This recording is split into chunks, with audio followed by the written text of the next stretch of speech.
hii video nitakuelezea biashara 12 ambazo unaweza ukaanzisha kwa kutumia mtaji mdogo, lakini wakati huo huo unapata pesa chap chap.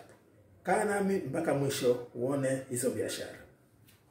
Biashara ya kwanza ni ya vitafunio, hasa kwa time za asubuhi. Hapa tunazungumzia vitumbua, chapati, sambusa na kadhalika. Hii mtaji mdogo lakini pesa inapatikana chap chap. Biashara ya pili, hii inahusu dagaa. Unajua watu wengi sasa swala la mboga wanalitatua kwa dagaa. Dagaa ni chap chap. Sasa hii nayo ni biashara nzuri sana. Tatu ni huduma za usafi kwenye majumba. Watu wako busy all the time, hawana muda wa kusafisha nyumba zao. Sasa wewe ukianza hii biashara hasa wakati wa weekend utatengeneza pesa sana. 4, uuzaji wa vifaa vya simu.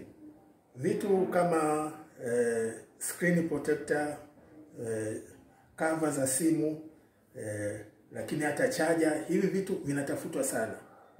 5 ni dalali wa mitandaoni. Unajua kuna watu wanafanya biashara mbalimbali, wanauza magari, wanauza nguo, wanauza vyakula, lakini shida yao ni kupata wateja.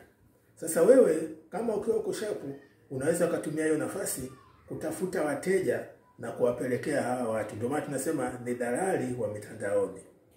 6 ni usambazaji wa mboga na matunda kwenye maofisi au sehemu za kufanya kazi. Hii nayo ni chap chap na mtaji wake ni mdogo. 7 ni uchapishaji na photocopy.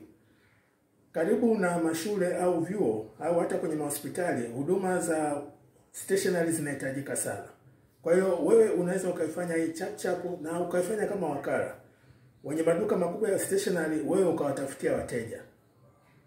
8, biashara ya kuuza mitumba. Lakini sio hii mitumba unauza unatembeza barabarani, hapana. Unauza mitumba kupitia mitandaoni, Facebook, Instagram na kadhalika. 9 ni huduma za bodaboda. Lakini sio bodaboda ya kusafirisha abiria. Hii ni bodaboda kusafirisha mizigo.